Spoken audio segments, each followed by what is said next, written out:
Oh, sorry, I was speaking on mute. Am I audible? Can you please confirm? Yeah, can even in message, that's fine. Am I audible? Yeah, okay. Thank you for that heads up. Thank you, Deepa. Okay, I think we are good to we'll start our session.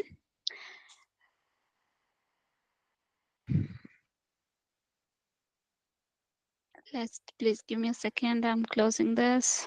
Okay.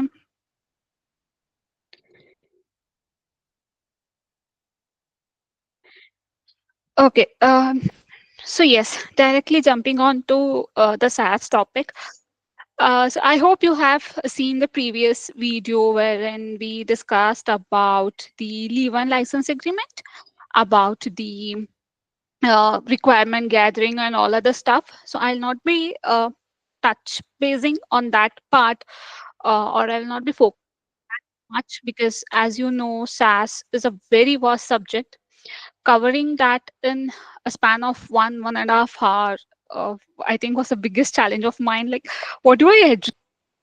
Topics that I have to cover, because you might have seen SaaS. It runs for pages, like minimum. It starts from around 5-6 pages.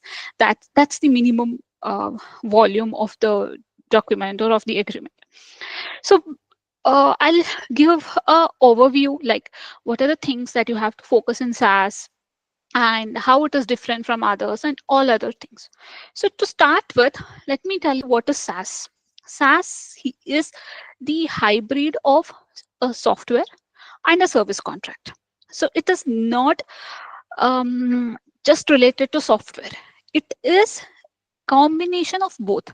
Like you are accessing or you are getting services from the software that you are taking subscription or licenses to. And the major and important part in SaaS is covering the relevant laws. Okay, so what are the laws, and also knowing a lot of technical stuff. So after this session, I'll be sharing some links with you wherein it will be speaking about the licensing module and all other things, which I'll not be explaining in depth today. So you can have that analysis. And also, as we move forward, if you have any questions, any concerns, please do let me know.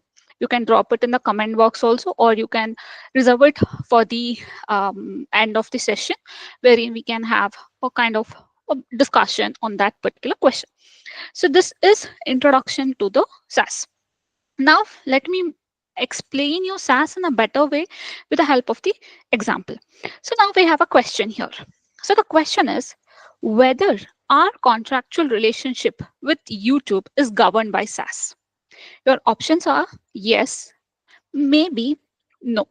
All of us, I'm sure, have used YouTube to watch music and to video some series, or whatsoever stuff you watch, in some educational videos or whatever you watch in YouTube.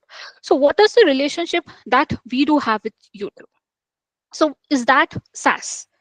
So your time starts now. Like, let me know what do you think. Is that a SaaS or not?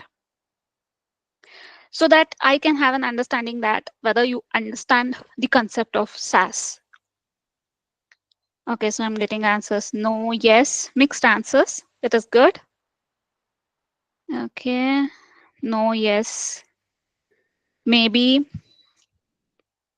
Okay, yes. Okay, okay. So let me tell you the answer. It is governed by SaaS because, see, YouTube is already developed, and YouTube is going to provide the similar kind of service to every person. Like if I open YouTube, it is going to be the same. If another person is going to open YouTube, it is going to be same. There is no difference in that. Okay, so that is why we have SaaS. So basically SaaS is something that is uniform to all. You will have minor customizations in that, but no major changes or no major modifications or customization in SaaS is permissible. And also, it is not developed exclusively for you, it is developed for the overall people, like whoever is allowed to access it. Okay, and also one more thing in SaaS, one more example for SaaS is Google Meet platform. We are using it right now, right? So now the relationship with between you and Google for using this Google Meet as a platform is SaaS. And Zoom, WhatsApp. So everything is SaaS. So it is like they have provided the service. It's like you are accessing it. Okay. And minor customizations like your name, your profile, and some settings, some notifications. And these are the minor customizations that are available. So thank you for answering. Now I have one more turn here, one more twist here. So I have four images. So one, you can see it's an unstitched cloth. Next, you have a stitched cloth. And next, you have some accessories. And in the last image, everything is set up. All that has to be done is stitching. Now let me question your interpretation or your application that why do you think I have put up this one in SaaS and how it is linked to SaaS? So if you have any ideas or anything, please feel free to unmute yourself and put up your thoughts here. Is my screen up or is there any latency or delay? Okay, yeah, thank you for the confirmation. Yeah, so why do you think I might have put up this here? I can give you one hint. I am simplifying the types and different variations of SaaS through this picture, which is not at all related to it. Anyone coming up with any answers? Yes, no, it's weird. Anything in the comment section also will do. It's like a process step. I mean, appears to be like process step for something. Okay. Process step to follow, not able to figure out, plan, prepare, and execute. Hmm. It is like a end to end. You've shown a picture that how the raw material is refined to Oh, a the shirt, product. shirt is in the between, right? The shirt is the second one. Okay. Yeah, so it's not in the process. That's why I got this mind that people will think like that. So that is why I did it this one. Yeah, someone is like Tyler is missing. Okay. We are the Tylers here. We are the one who are doing things. Okay. Okay, so let me tell you the answer for this. So this is how I have differentiated SaaS, SLDMA, IAS, and PAS. Okay. So the first image here is SLDMA. Like it's more like a tailored clothing. So the basic question or the most times I'm asked, like whenever I speak about SaaS, is how are you going to decide that? When are you going to select template of SLDMA, or when are you going to name it as SLDMA? When are you going to name it as SaaS? So many people have this confusion. That's why I have put up this particular slide. So SLDMA is used whenever you are ordering or whenever you are demanding for an exclusive software that is used for your company. That software will be developed for you. You will be having ownership of that particular source code. It's like your brainchild. Okay, so there you will be getting only the basic creative things, like that is unstitched cloth. It is just plain canvas. Like you are going to paint it like this is how I want the notification, this is how I want the features, this is how I want the things to be pictured, or this is how I want the table to look like. So that is why it is compared to a raw cloth, like unstitched cloth. When you speak about SaaS, it is like buying a fully ready made outfit. Now, you are using Google Meet. Have you ever thought that, okay, I have to do that in Google Meet, I have to do this notification? You can give feedback, suggestions, or something, but you will not have that ability or you will not have that feature as a user to make core changes in the Google Meet. Now you cannot tell the Google Meet that, okay, you change the logo of Google Meet. No, you cannot tell. Okay, so that because you have a SaaS with Google Meet, wherein if it was an SLDMA, you can tell that, yeah, change the logo, change the font there, change the font here, change the basic structure, change how the email box looks like. So you can tell everything. Okay. Next one we have is IaaS. IaaS is infrastructure as a service. So wherein what they will be doing is they will be giving all the basic things. Okay, like they'll provide a better platform for you to do everything. But there you are going to weave your own clothes. It's like you can tell websites like GoDaddy, or even we have Microsoft Azure. So all these things are covered under IaaS, okay, infrastructure as a service.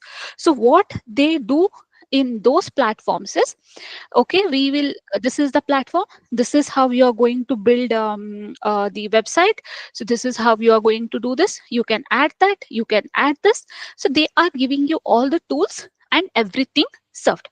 That is called as infrastructure as a service, IaaS agreement. Next we have PaaS, platform as a service. So it's like receiving a pre-cut sewing kit. It's like even the clothes or even the fabric that you're going to use is pre-cut. All that you have to do is join it together. I don't know if you have used apps like Shopify or Amazon Marketplace. It's like everything is there. You just have to put things in place. That's all. You need not have, or you need not apply your mind. Everything is ready made. You have to just join the dots. Now, this SLDMA and SaaS are used predominantly, but wherein IAS or PaaS, they are not much used. Okay, like upfront, they are not used. You can find these templates in Microsoft, like in Google Cloud. I'll show you before we wind up the session. I have the windows open. So over there, I'll show you how the template looks like, or how is the Google covering these services. So this is the difference between SLDMA, SaaS, IAS, and PaaS. So these are the four major agreements which are related to availing the services related to that of the software. I hope this example is clear, and now onwards, nobody will be confused like what is the difference between SLDMA and that of the SaaS. I hope I made it clear with a very realistic example that I could come up with. Ma'am, could you just let me know Mhm. the full form of SLDMA, please? Yeah, software licensing, development, and management agreement. It's software license, development, and management agreement. Yeah. Okay, thank you. Okay. So moving next, we'll again navigate back to SaaS. So again, this is an activity that I have here. I have listed out all the features of SaaS. Okay. So you have to click the odd man out. First one is monthly subscription free. Next one is automatic updates. Next one is cloud-based access. And the last one is highly customizable for unique workflows. So now let me know what is the right answer for this. I'm pretty much sure I just told the answer for this one. Like when I was explaining the SLDMA and SaaS. Give a try for this one. Let's have this interactive kind of thing. Is Fourth point. the is it a fourth point highly customizable for Yes, unique? that's the right answer. So the right answer for this one is highly customizable for unique workflows. As we discussed, in SaaS, there will be monthly subscription fee, quarterly or annually, whatever it is, but there will be a subscription fees. When you speak of SLDMA, there will be licensing fees, development fees, maintenance fees, different fees. But SaaS is very much reserved for the subscription fees. And yes, there will be automatic updates in this. Even in our phone, you will get the suggestions, right? These many updates are available. So all of that are because of the SaaS and cloud cloud-based access. Yes, predominantly in SaaS, we will have cloud-based access. However, majority of the things or majority of the services they'll provide in the app-based also. But in SaaS, there is no customization available. Only minor customizations are available. That too, if you take any kind of premium kind of services, like you have to pay them additionally. For example, Canva. With Canva, I am having a SaaS agreement. So I am using their free services. So now, if I want any customizations in Canva, not major, minor ones, then I have to upgrade my services or upgrade my payment plans or my subscription plan and take premium from them. And also it is not highly customizable to an extent. To some extent it is customizable. So now we have the odd man out for SLDMA. This is very easier one. So your four options are tailored to client specific requirements, development milestones tied to payment, involving signing a detailed contract, low upfront cost with ongoing fees. So let me know the possible answer for this one. These are not at all complicated questions. Like, I wanted to make you understand what is SLDMA, and I wanted your interaction also. And yes, for the previous point, everybody answered the right answer.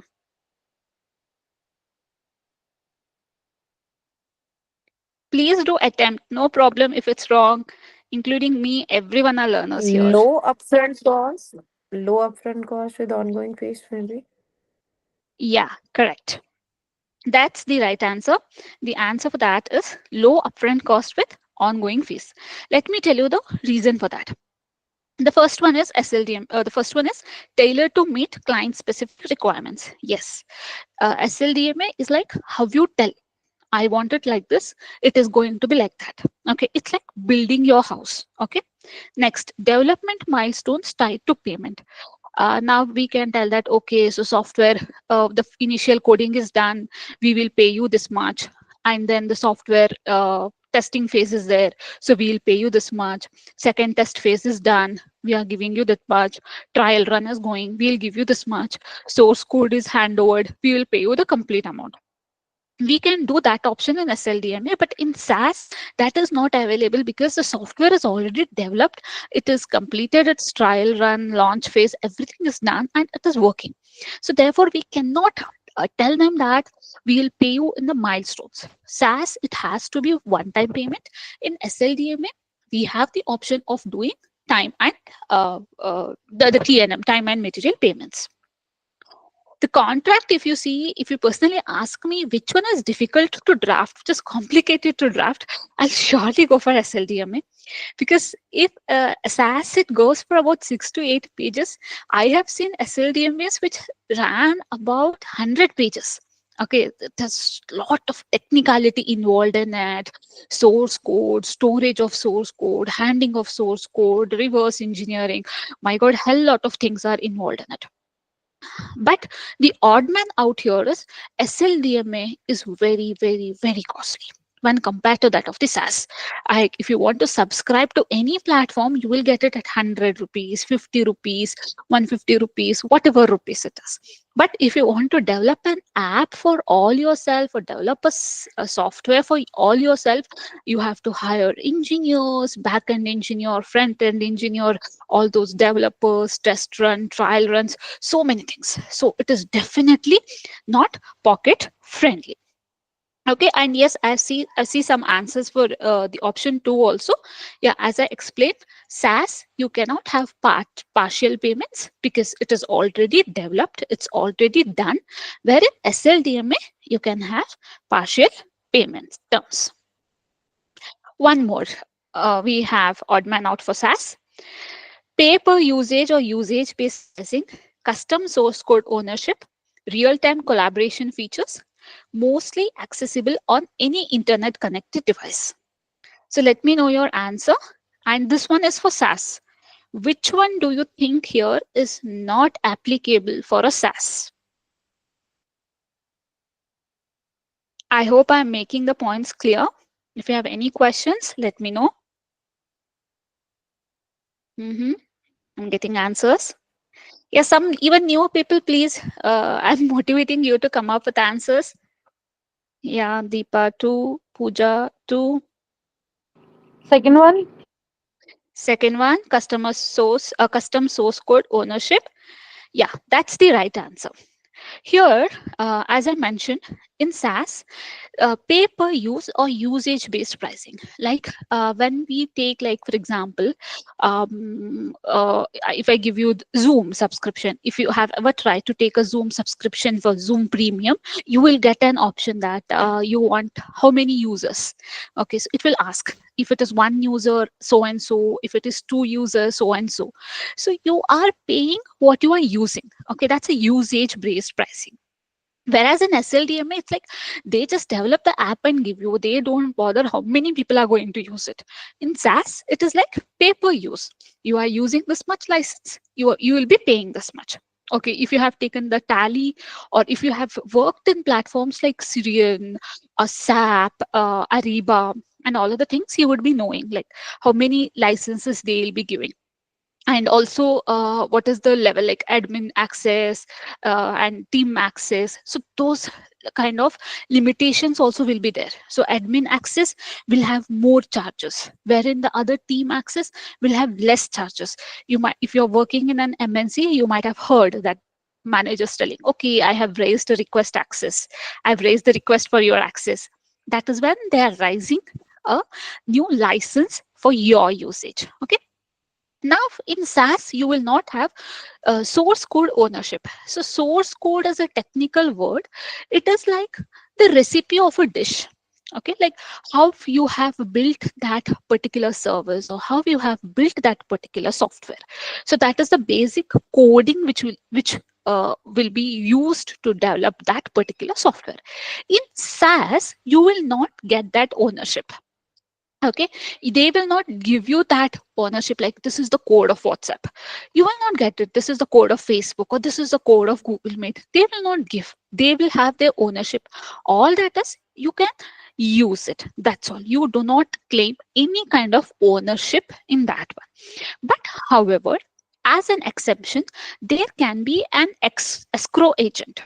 Okay, escrow, ESCROW. That means a third party who is having a copy of that source code. Imagine if some breach happen or something goes wrong, then there will be some other person who will be having that particular code, and they can fill in the space. Okay, that is escrow agent, and that also it depends if you are having an one-on-one SaaS with them. With us, like we using Google Meet and all, we cannot expect them to have an escrow agent and give that source code and all other things, because we are like, if you agree to the terms, you can use it, or else don't use it. Okay, it's kind of those kind of contracts. But when you have a SaaS between the companies, then yes, you do have the options for that. Real-time collaboration features. This is called as the multi-tenancy option, which we see in all the SaaS things. Best example is you can log in your Gmail from your phone. You can log in from your laptop. You can log in from your desktop. You can log in from your iPad. You can log in from any device. And also, it's not just you. If you have given access to somebody, they will be also able to use that one.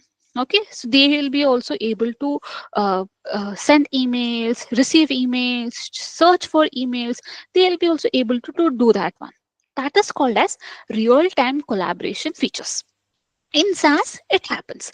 Like now, for example, if you are using um, any CLM tool for that matter to raise a ticket, imagine SAP. You have used SAP to raise a ticket. So you raise the ticket, immediately it is reflected in the other person's dashboard also, that this person has these many tickets. For that matter, even Jira gets updated automatically. So that is called as real-time collaboration features. And next one we have is mostly accessible on any internet connected device. Yes, any device you connect to internet, you will be able to use the SaaS. And sometimes it is available even offline, like these Google Forms, Google Docs. It is available offline also, provided you enable that option. Okay. And one more we have. odd man out for SaaS. Let me know what could be the answer for this one. I think I have covered almost all the explanation that is given in the option.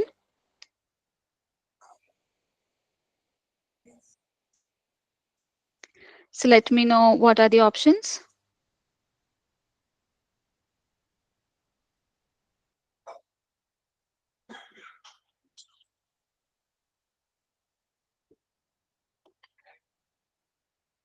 Am I audible?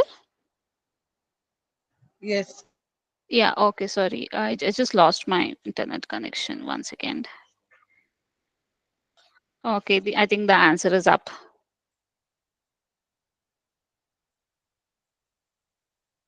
Just one second. Okay, I think the answer was already up. The answer is requires a dedicated IT team for keep up, because we in SaaS we have the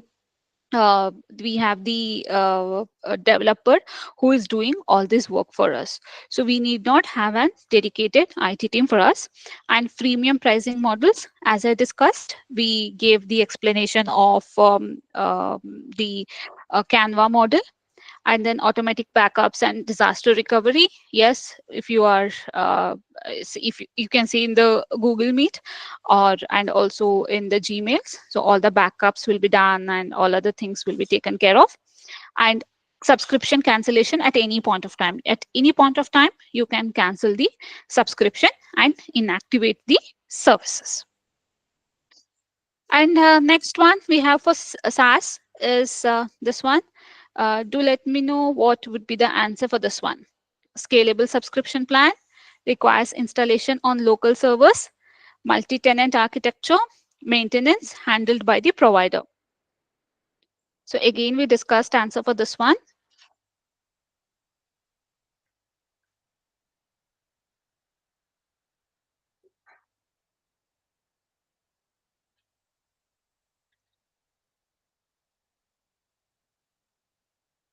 Am I audible?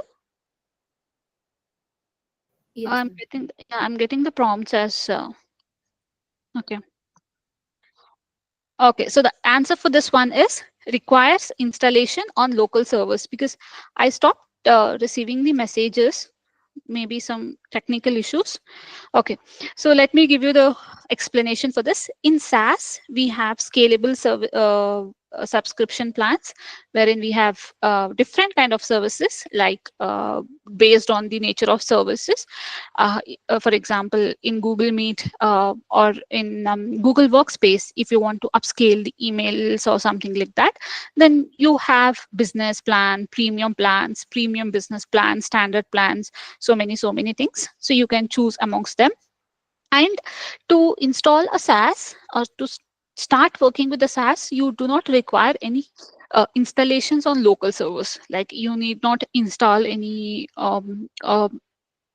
specific VDS or any specific tool to get access to that one, or you need not have any assistance from anyone that they would come, some technical knowledge, need to change the coding of the computer. No, all of those things are not there. And then multi-tenant architecture, as I explained, multi-tenancy and multiple usage is permitted. And maintenance is handled by the provider. You need not do anything. Like, for example, now if Instagram is down, then you all that you can do is sit and watch. Okay, so now if Instagram is down, let's wait. The backend, the admin team will be working on that one, and they'll ensure that the service is restored. And yes, this is the last one that we have, odd man out for SLDMA. So this is for SLDMA. So let me know which one is not relevant or not applicable. And yes, I'm still not receiving the messages. If you could unmute yourself and tell me, that would be really great.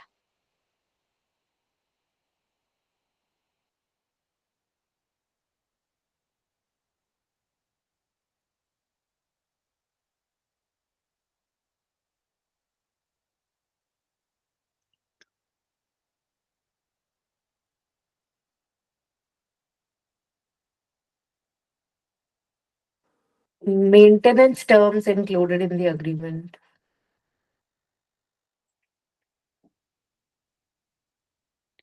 Yeah, guys, I'm not getting the messages, so please let me know.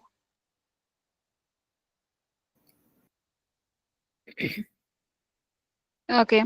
So I'm not able to see the message. I don't know, for some reason it got stopped.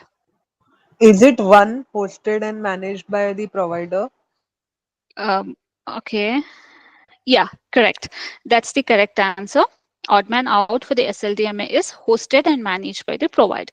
They do not do that unless and until it is specifically called out in the SLDMA that this is how it is going to be. Apart from that, you will have customizable software features, you will have exclusive ownership of intellectual property, and then the maintenance terms will be included in the agreement. So this is how SLDMA works. And the difference between SaaS. So, along with studying all the differences, we also studied the silent features of SaaS. Now, let us directly jump into the into the drafting of SaaS. The first and foremost step in drafting of any agreement is requirement gathering. All that you have to do here is collect as much as technical information that is possible. Like, if possible, try to look at the software, like how it is working, so that you will understand a lot many things which a technical person may not understand. You may see it from the legal perspective.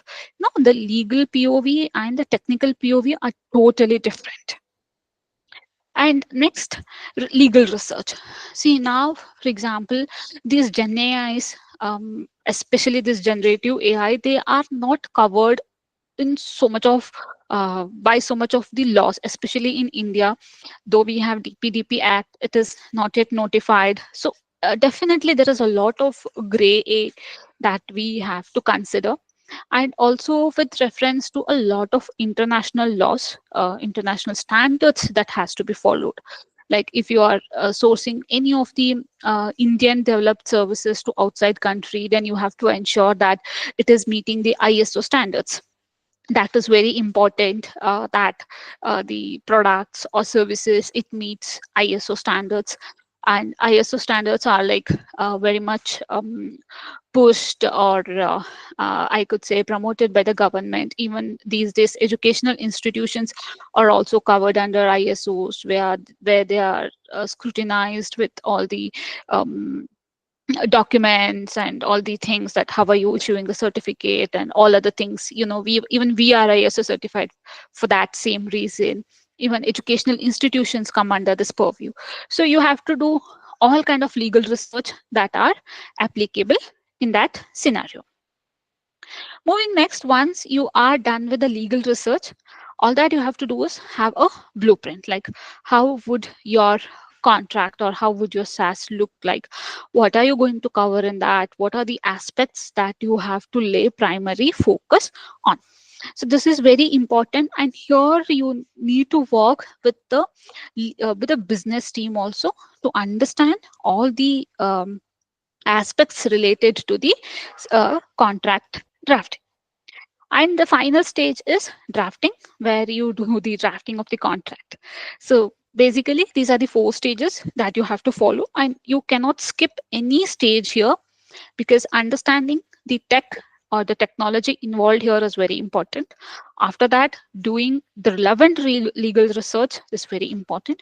And then finally, having a blueprint or framework, and also ensuring that it meets the expectations of the service of the business or of the service provider. That is very important. And sometimes the thing is like, whoever is providing the services will have their own template. They'll be like, either you accept it or don't accept it. There is no way between. Still, balancing out those things is very, very crucial and important. Moving next, let us look at the drafting part. And here, I'll be majorly drafting a limitation of liability clause in SaaS. Now, here we can see how are we going to draft this. Now, let me recall the things that we discussed in our previous session. Like, what are the things that we have to keep while drafting the contract, drafting the clauses very specifically. The first one is you have to understand whose side you are.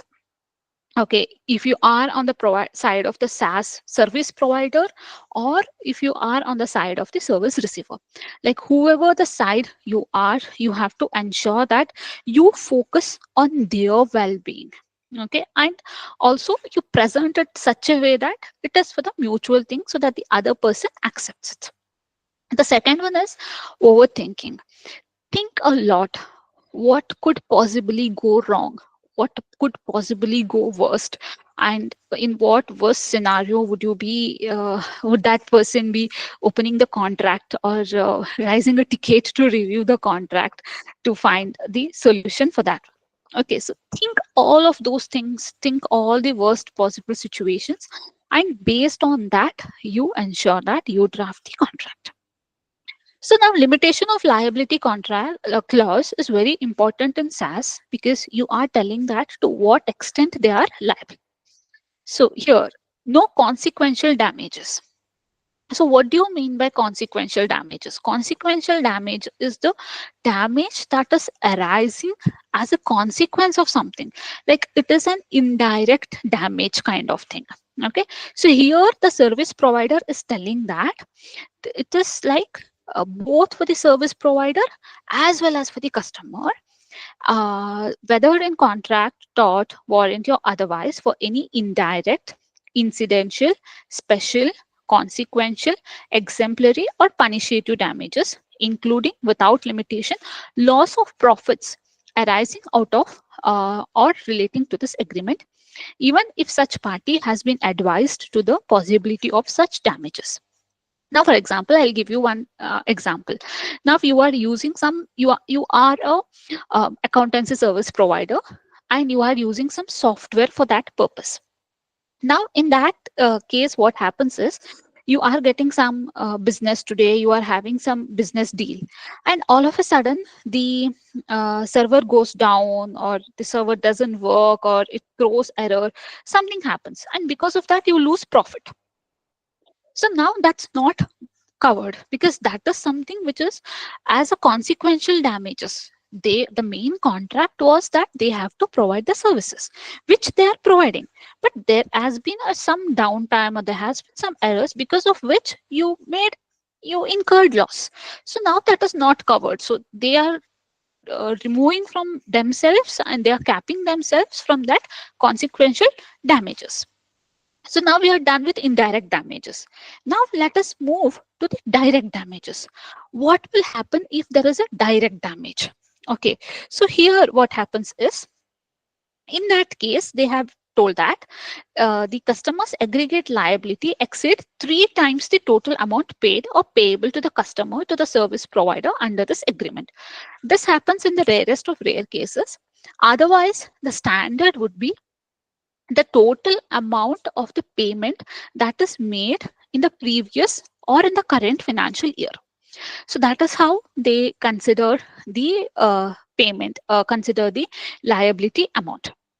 Okay, so this is done to an so that the person, whoever is claiming the damage, they will not, or the service provider or the customer, they will not ask any random amount, any unjustifiable amount, and that lands up in the court.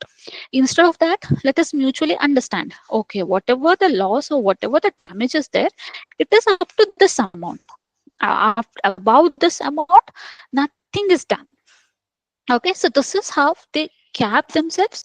This is how they tell themselves. And now, for the avoidance of doubt, amounts paid or payable include but are not limited to implementation and customization fee. Okay, so they will include this implementation and also any customization fees.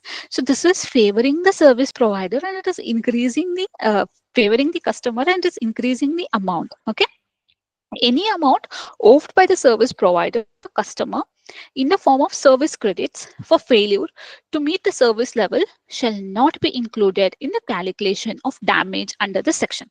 Can anyone tell me, have you come across the word service credits? If yes, what it is? Or any guess on what it could be?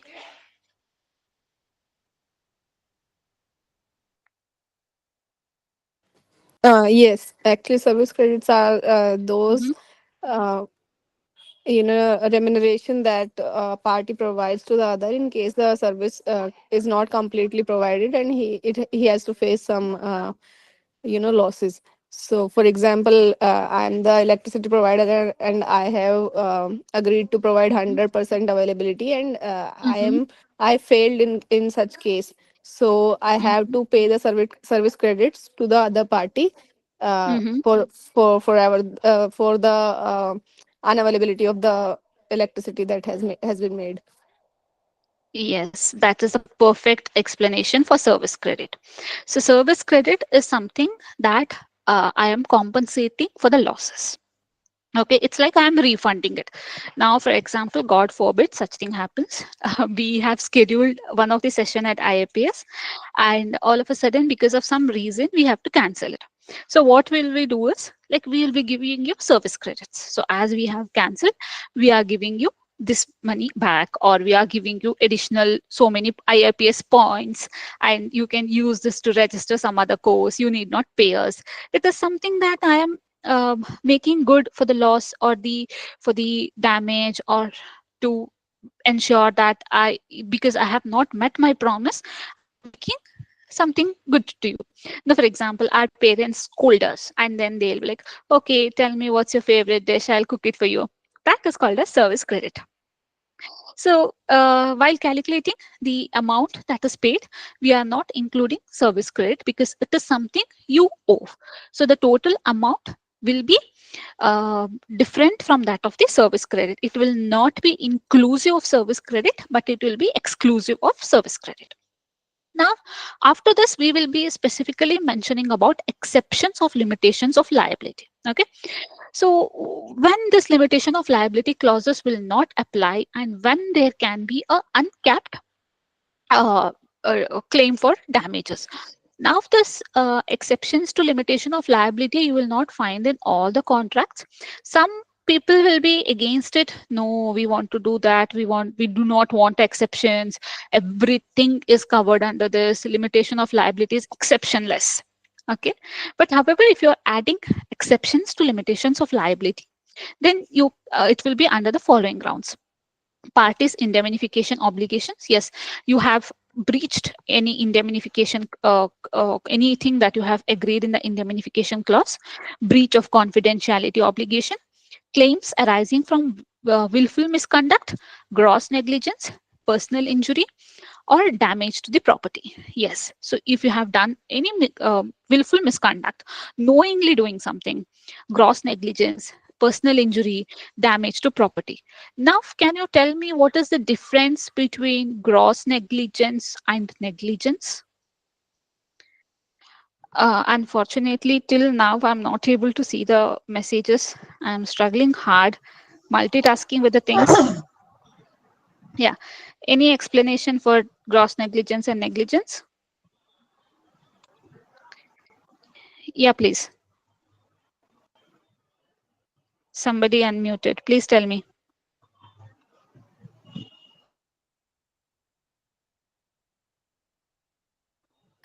Ma'am, can we say that negligence What is can, gross negligence and negligence? like, When we gross call an negligence act is as negligent, where there is a disregard for whatever safety measures that has to be taken care of, and negligence will be like mm, failure to exercise a reasonable mm-hmm, care to be taken.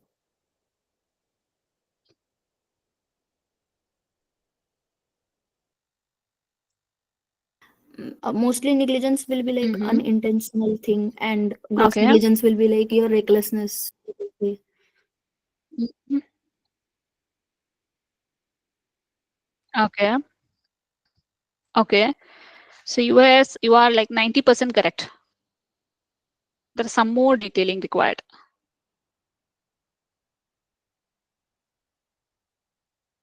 Okay, let me give you an example for this. Um, for example, now, like, if I know that rash driving should not be done, and I should not be crossing like 60 or 80 speed in the vehicle, but still I drive at 150, 160, and I caused damage to something. That is called as negligence. Along doing with this, I am also drinking alcohol. That is gross negligence. Like negligence, if you don't follow the certain things, or if you don't follow the certain pattern, then there is going to be some loss or some damage that is caused to you, but still you do it. That is called as negligence. But gross negligence is something that you are doing in spite of knowing things that this is going to cause a severe damage, or a severe damage, or like um, are over things that will be cost. Okay, for example, as I said, drinking alcohol and driving. Okay, so that is the example for negligence and gross negligence. Even in the BNS or any other sections, any other act, we will see that it is the term would be used is negligent act. Okay, that is, that this is going to cause damage, but still you do it. And gross negligence is wherein knowing that it will be done, again you will add some more things to do it, and you will do it. That is called as gross negligence. And next, abandonment of agreement or breach of the section entitled electronic self-help. Like this is again cross-reference to one of the sections. Like we have these chat bots and all other things. So some companies would be very specific that these chat bots should be helpful and they should be responding promptly and all other things. And then not paying any fines or penalties, knowing that you are bound to pay that, you do not pay that. That is also falls under the exceptions of limitations of liability. Okay, so this is how you are supposed to frame the limitation of liability, and these are the clauses that you have to consider. So any questions in and around this particular specific topic of limitation of liability? Ma'am, any specific reason why we mention uh, 3 times of the service No, cost? no, no, no. No, there is no specific reason for that. As I explained, it can be 2 times, it can be 1 time, and majority of the time, it's like whatever the amount that was paid in the previous financial year. So it is the total call of the Okay. business. Legal has nothing to do with that. So it is nothing Okay. relevant, or it is not your thing. That's a commercial decision that has to be taken. Okay. Okay. Okay. Yeah. Moving to next. So I have a question. So this is an interesting one. Okay. So the question Ma'am, is, which of the following? Yeah. sorry, actually, I just Yes. wanted to ask the previous point. If suppose the company does not have Mm-hmm. a chief financial officer at place, and if suppose Mm-hmm. the like one of the board members will ask you to take the decision with respect to commercial terms, so like Mm-hmm. what Mm-hmm. reasonable things we should consider while deciding such things? See, for surely there will be procurement policy, and there will be financial policy of the organization. You have to refer that. You can never take any decision on the commercial aspects because you doesn't know how the market works.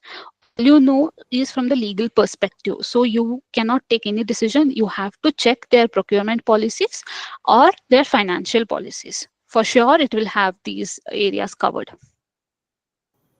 Okay. Okay. Yeah. Okay, so now we are having an interesting question.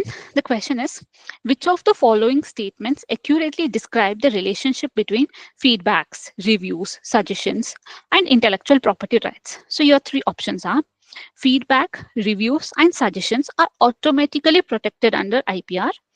Feedback, review, and suggestions are considered intellectual property only if they involve original and creative ideas. Feedback, reviews, and suggestions are not protected under intellectual property rights. So please do let me know your answers. I have got my messages back. Yeah, so second one, 323, 3, okay, 2,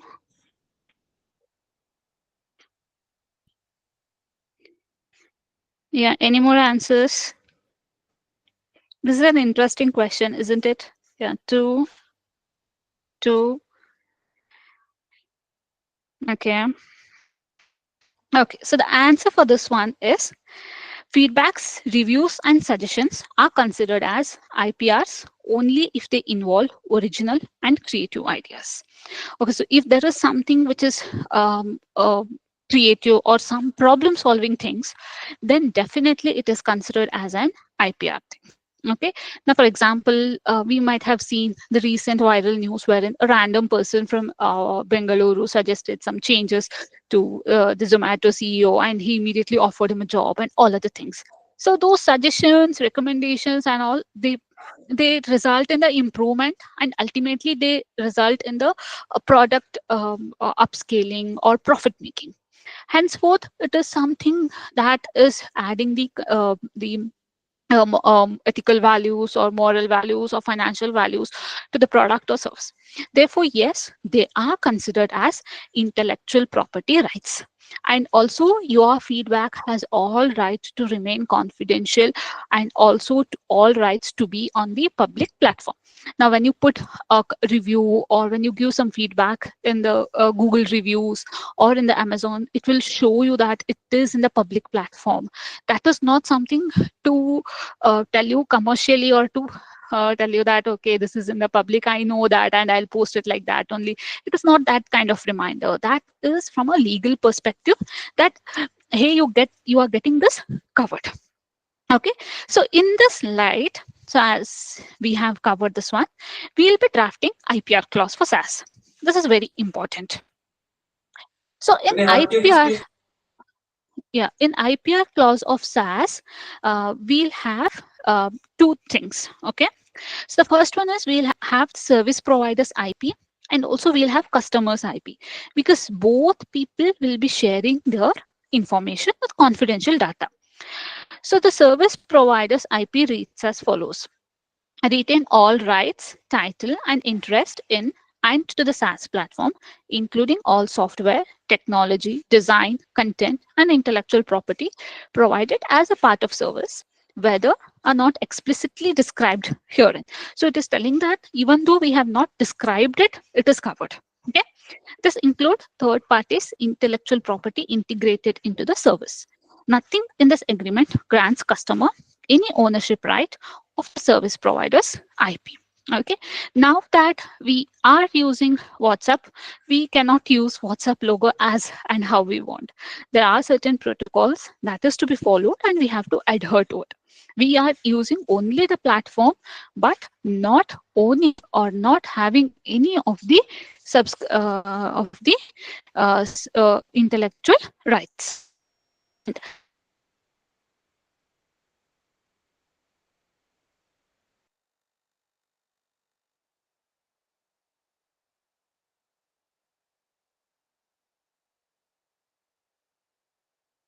uh, um, profile in IAPS. So if you have done that, you will provide your data, right? So that is called as the customer data. Okay, you will have that rights type.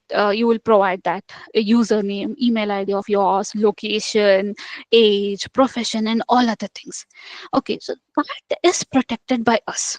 Okay, that the website developers, we have our own privacy policy. If you read that, if you see in the footer of the website, you will find it that how are we going to process it.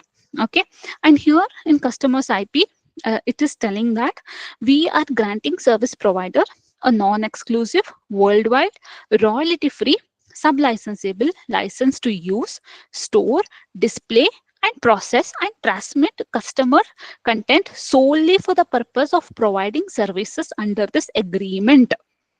Here you can see it very clearly. So we are giving all the data, everything. And with that data, it can be stored, it can be used, displayed, processed, and transmitted customer content only for the purpose of providing the service. Apart from that, you will not do anything else. And also, while doing this, you will protect the confidentiality and security of the customer. Okay, and also here you will have to link the data protection clause or the privacy clause, whichever you have drafted, because there it will be telling what is the security that you will be requiring. In many of the cases it will be like multi-factor authorization is required, wherein you will have a RSA token, like for example in Facebook we'll have that token and all other things, right, that we have to um, insert the number, you have to insert and you have to confirm that yes you are trying to logging in, and so many other details. All those things will be put up here. So while drafting this clause, it is very important that you focus on each and every word that is used here. You should not be reading between lines but reading between the words. Okay, and then after, even the customer feedback is covered under intellectual property rights. See, now here you can see the customers agrees to provide feedback, suggestions or comments, collectively called as feedback, regarding SaaS platform or services. The customer grants the service provider perpetual, irrevocable, royalty free, worldwide license to use, reproduce, modify, distribute, or otherwise exploit such feedback for the purpose of improvising SaaS platform or developing new products or services. The service provider shall have no obligation to use or act upon any feedback, and the customer agrees not to submit any confidential or proprietary information as a part of the feedback. Now this is done because to understand what could go better, or what improvisation they can do and all other things. Now this collecting of feedback system is not something that is very new. Even when our constitution was drafted, it was uh, kept for the public review so that the public could give it. And also it is told that Ambedkar ji, while reviewing it, he read almost all the feedback that were received. He had deputed many people for it. And also even today, if you are using any government platforms or that my government and all other things, you will find they calling them for giving kind of recommendations and all other things. Recently Karnataka government has called out for recommendation of some new laws. Okay, so those kind of things you are not doing it on a this one. For example, you give me a marketing idea that hey, you market like this, the course will be a big hit. I'm like, I'm marketing that way, and then you cannot come to me and ask, see, I have given you that suggestion, now give me my share. No, that is not not how the system works, unless and until it is being specified or you are being employed. So feedback is something that is IPR free if it is explicitly told. Otherwise, if it is original and creative ideas, they are definitely protected under the IPR rights. Now, here in the SaaS, that IPR rights have been waived off. So, you will have to be mindful while giving the feedback or comments or suggestions. Moving next, I have made a Ma'am, blueprint of, yeah, yes. so I have just one question here. So, Mhm. feedbacks are generally considered as protected under copyrights, right? Yeah, IPR, like any IPR, like they are under copyrights. So it is something that you own. See, now for example, if you're giving any suggestions like you can make it better this way, then you are making them like you are adding your creative things over there, right? Mm-hmm. Yeah, So, so that's because why I'm definitely asking something this that you question is own. because something being novel is protected under the patent Mhm. law, but copyright includes anything that you are a literary work or the something that you're creating, irrespective of whether it is novel or not. That's Mhm. my understanding.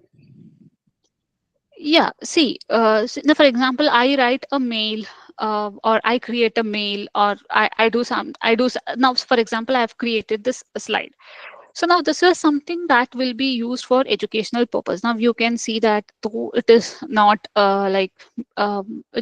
this, which is not in a public domain, so you will not find this particular slide or this particular design in the public domain. So yes, this is my creative work, and yes, I do own that one. but you cannot tell for every single line that you make. Like some things are like in a general phrase. Now, for example, some feedback you give that it could be very generic ones, so you cannot tell that that's the original thing and that I want a copyright for that one. So that's not all the works cannot be considered, though it is an original one. Everything cannot be considered as copyright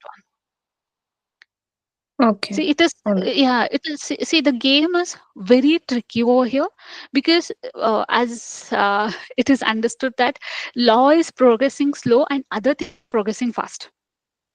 Now, as we discuss about the copyright, now recently we are seeing that Nayantara's dispute. I'm going deviating a little from topic because we are speaking about copyright.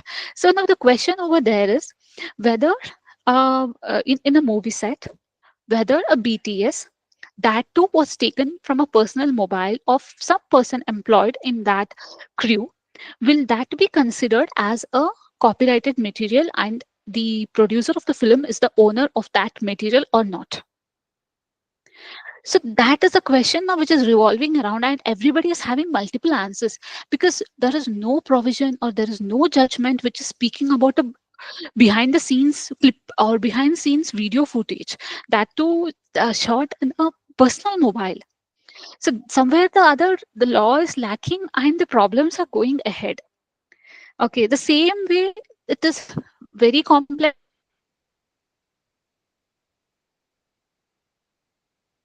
to generalize the statement that it is that it is we are so it would be more specific kind of content wise and also the value that it has put up.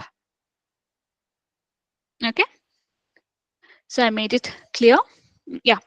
Moving next, let us have a quick look at the blueprint of the SAAS, how it will look like. It will start with preamble, recitals, definition clause, yeah, grant of license. So I'll not touch the first three topics because we discussed in a previous session and I have shared the recording with everyone. Please do have a look at that one. Grant of license type, as I said, admin, team member, whatever the type is. Access right, what are the accesses that they do have, and then restrictions, what are the limitations of that one. Then we have implementation.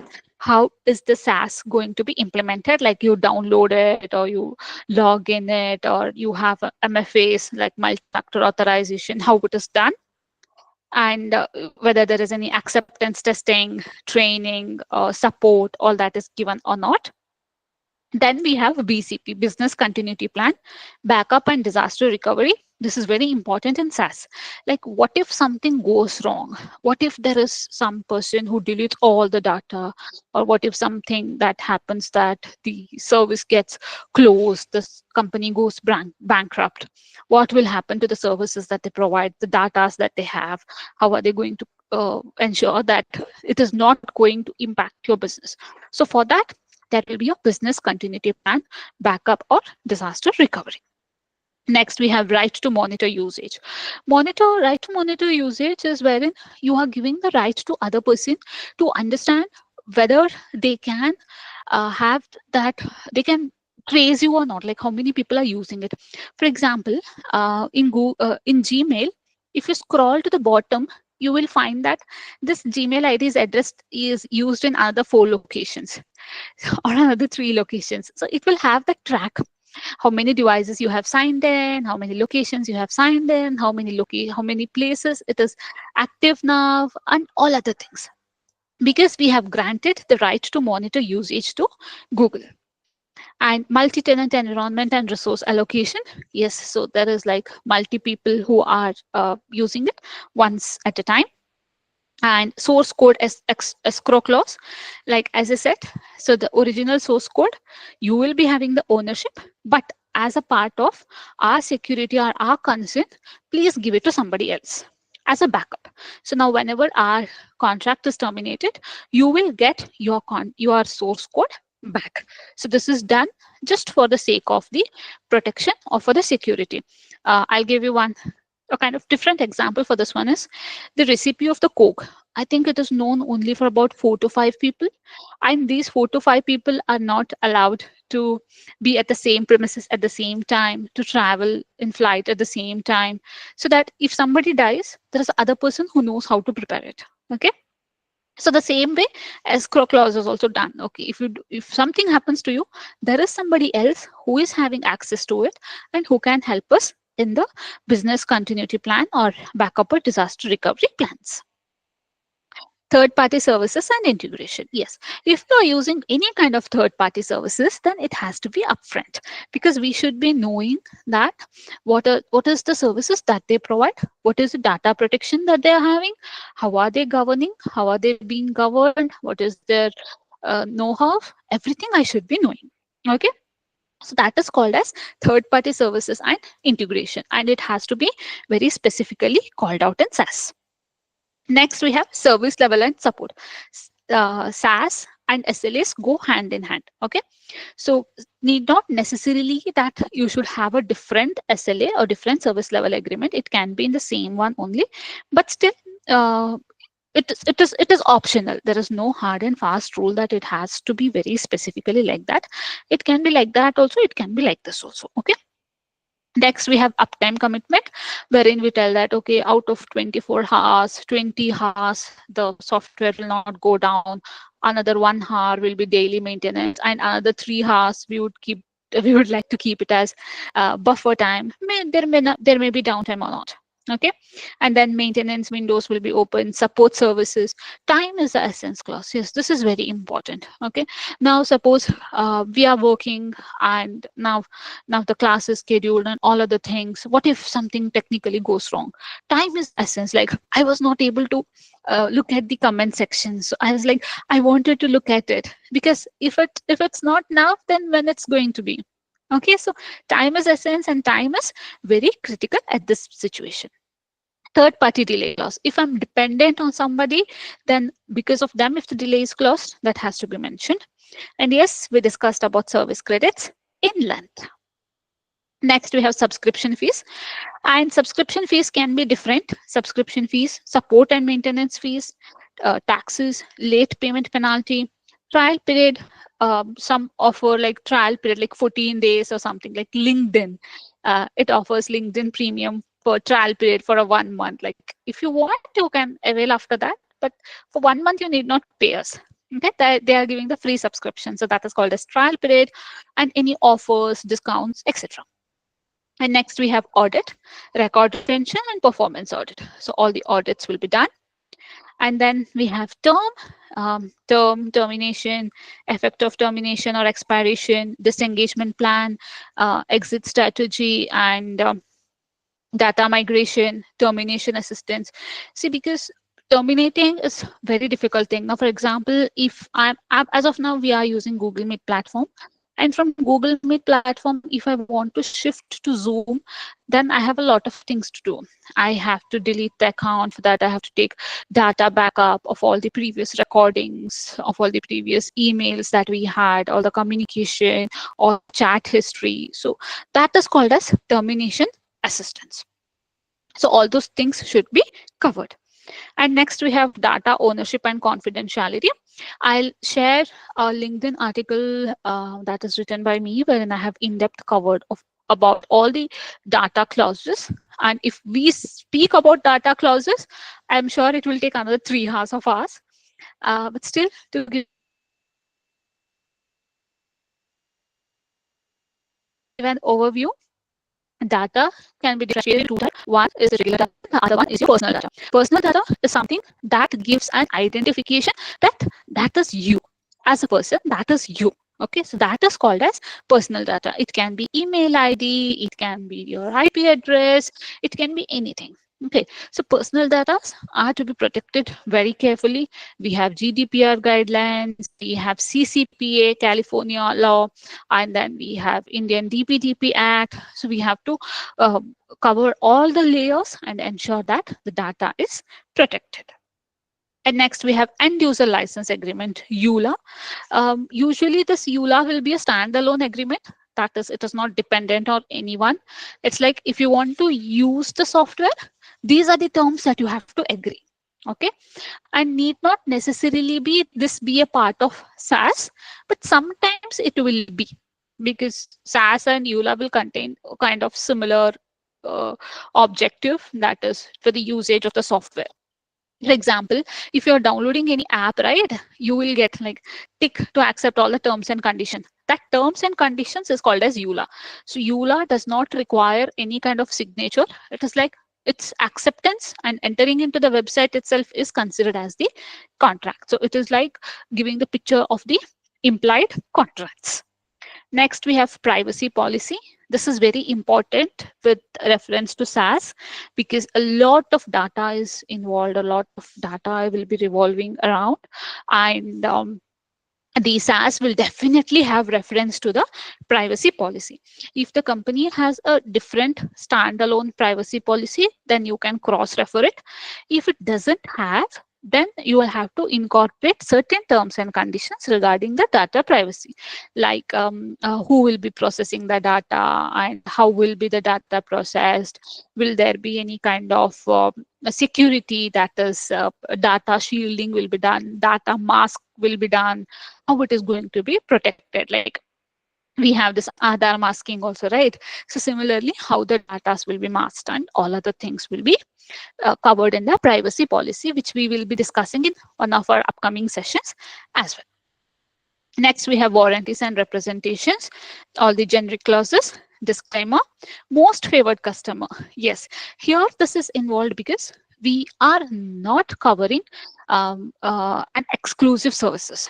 If you see, you will not find this most favored customer in SLDMA, but you will find it in SaaS, because this is not an exclusive one.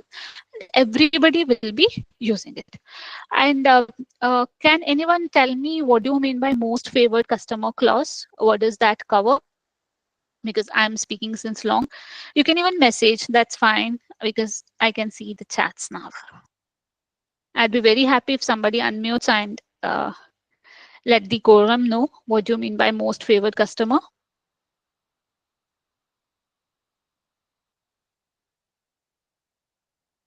No one? Am I even audible?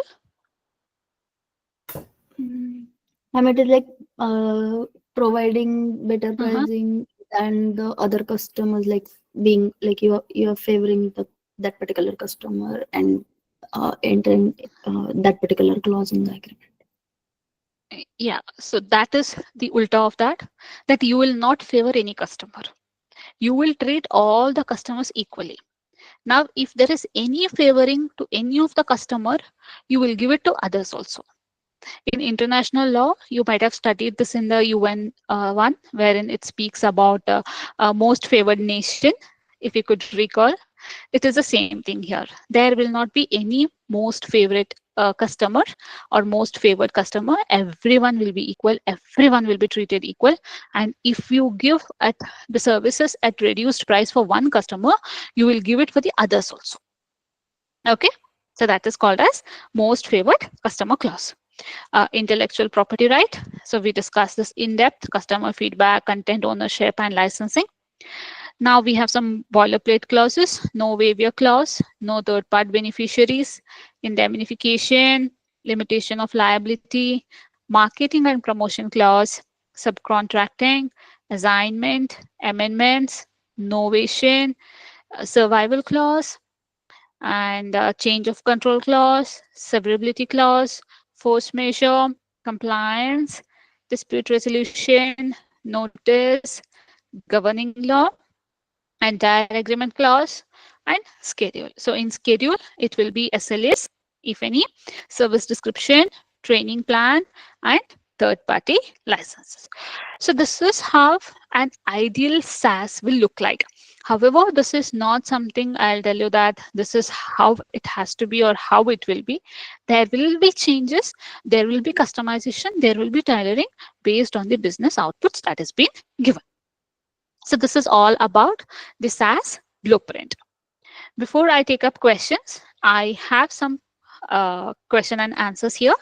Please do actively participate, whoever are not participating. I know it's 9:44 Indian time and it is the time to sleep, but still let us learn a little. When drafting a SaaS contract, Which clause is critical for ensuring data privacy and compliance? So your options are data protection and privacy clause, confidentiality clause, payment terms clause, termination clause. Come on, guys, please answer this one because this is very simple one. Data protection and Okay, I'm getting privacy answers. clause. One. Yeah, data protection and privacy clause.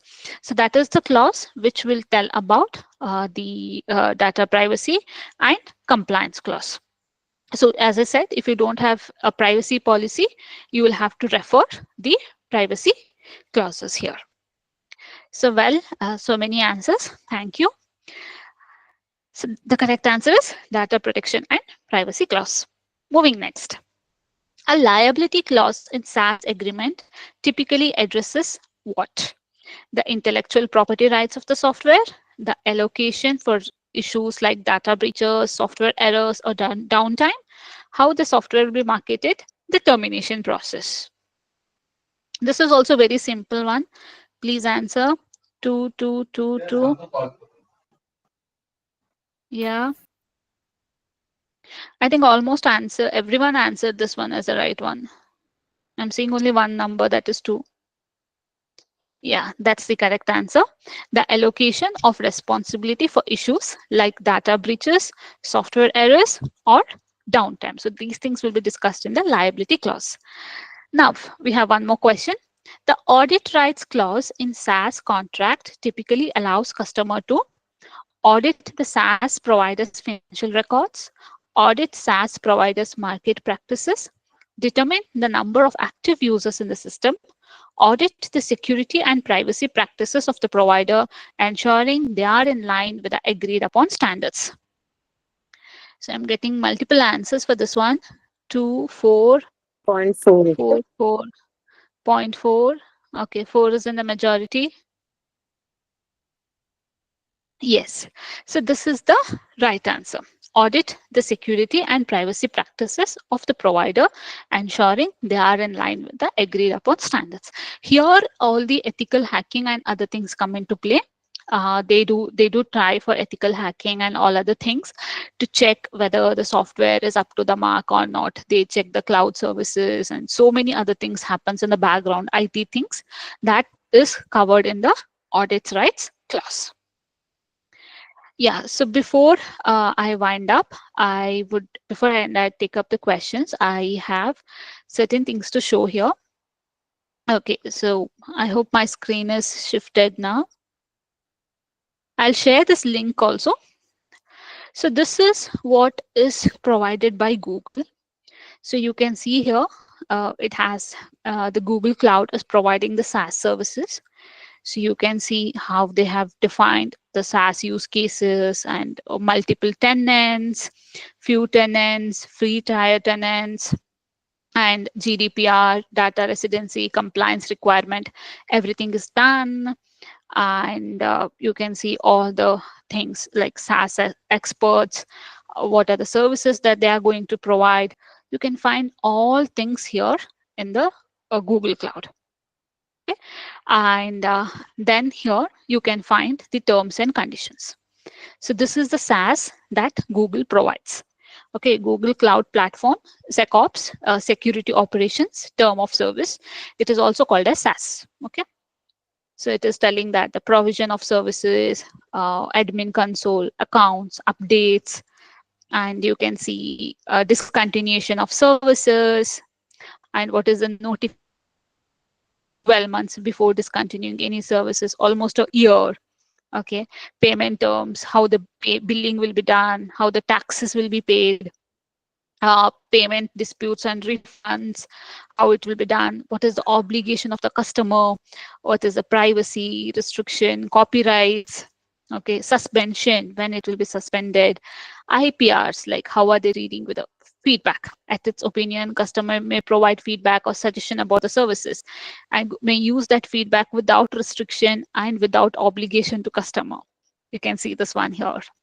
And technical support services, confidential information, and how the termination will be done.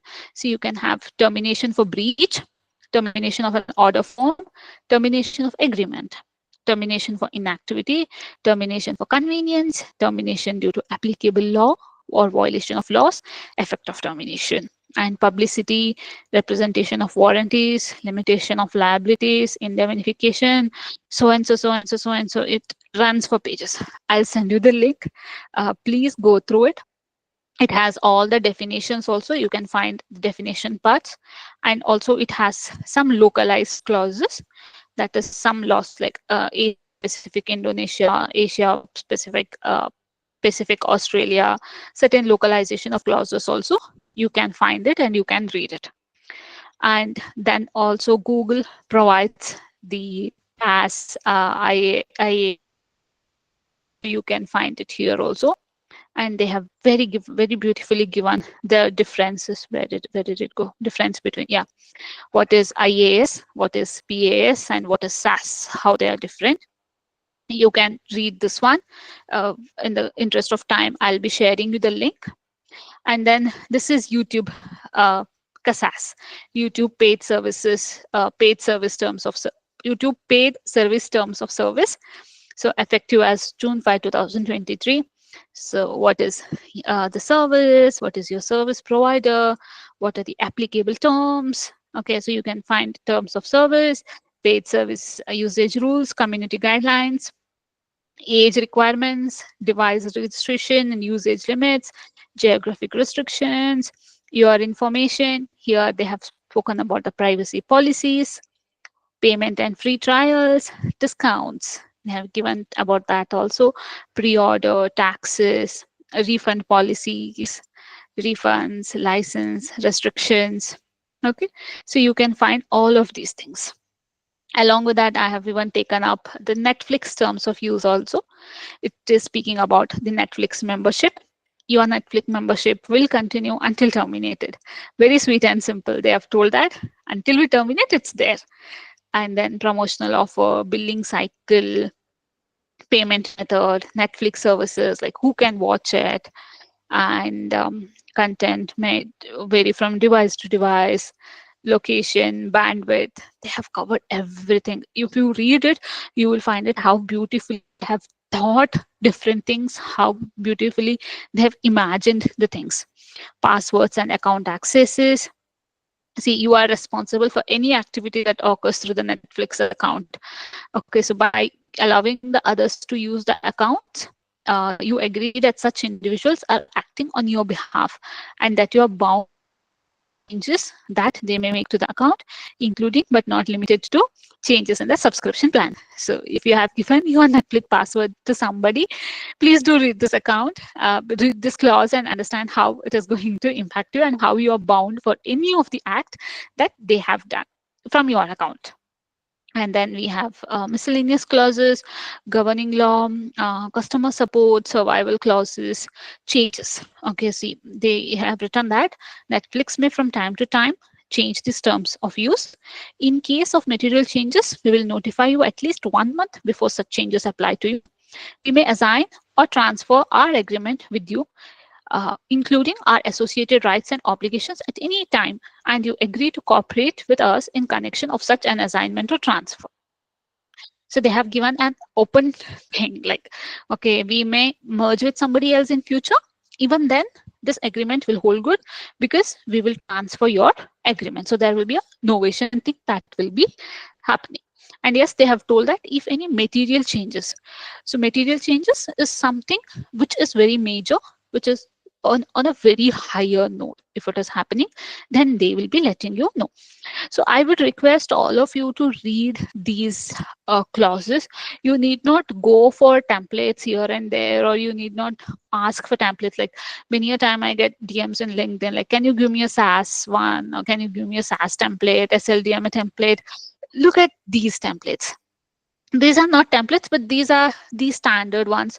And we know that YouTube, Netflix, Google, and they are not like very small things like a startup or something. They have well established and they have a very good global legal network, highly educated, highly learned people, highly experienced legal laureates are sitting over there. So when you have access for all of these things, You need not ask here and there with anyone. You can develop your own one, or if you want to review, or if you want to understand how things look like, or if somebody is not giving you any kind of template or agreement either for studying purpose, even then these things have got you covered. All that you have to see is explore their websites, and yes, you will find all kind of content over there. I know I have just covered a little part of SaaS, not even much. I am myself very upfront about this because 1 hour or 1.5 hour for SaaS is very less. We need at least months together to study SaaS in depth and go through each and every clause. And I tried my best to give a bird's eye view. And as if you have any questions or anything, please do let me know. Yes, I'll share the recording and also the uh, uh, YouTube and Netflix other links that I have shared. I'll do it right now once the class is done so that you can look at those things and you can revise the questions.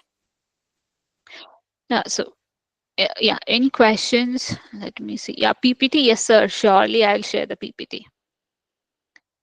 PPT as well as the recording will be available by tomorrow. Ma'am, Will is there a security bridge? session? Hmm? Sorry. No, no, no. Please continue. Yeah, will you conduct any session in future where you will explain in detail the clauses which We will are there? require, like as I said, we will require minimum a month to go for that one, because see, SaaS, as I said, in depth it goes for about like the Google one that you saw. I think if I copy it in Microsoft Word, it should run about 15 pages. So it will definitely take a longer session. Like I should be conducting one exclusive a month workshop for SaaS if I have to O- deal with every section. Okay, but are you planning to do such thing in future? No, if I get some interested students, if you are up for it, then definitely I'll plan. Okay. Yeah. Will security breach be considered as direct or indirect damage? Yes, that is an indirect damage. Sorry, that's a direct damage.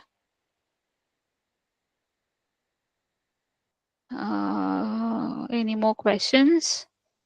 Full form of SLDMA? Yes, I told software licensing, development, and maintenance agreement.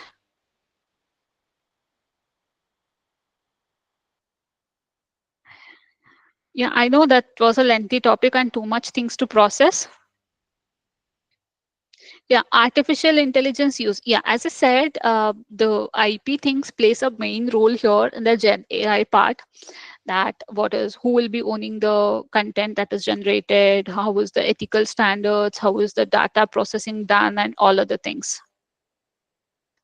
Will the drafting be done by procurement team or legal team supports in this process? See, drafting is done by legal team. There is no doubt in that. But inputs from procurement team is very important here, and also by the team who is going to use this particular software, because they'll be knowing the in and out of the software. Like they'll be telling you what are the loopholes. You cannot find out the loopholes, right?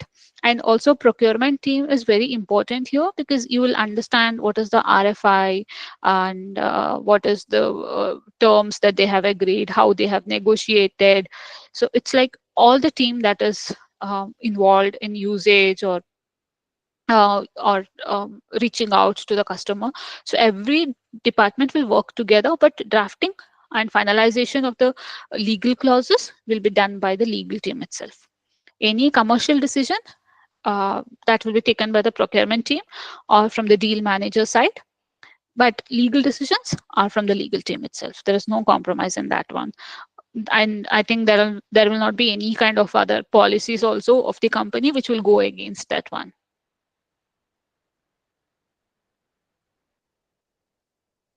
I hope I answered that question, Amrit.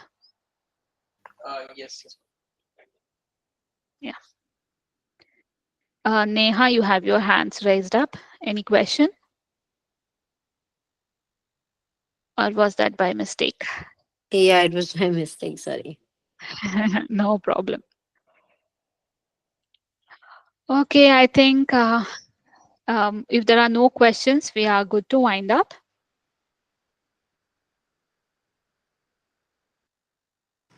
Sure. Thank you. Thank you. Thank you. Yeah, Piali. Okay, so that was a thank you. Okay, fine. Yeah, we'll meet all of you in our next upcoming session.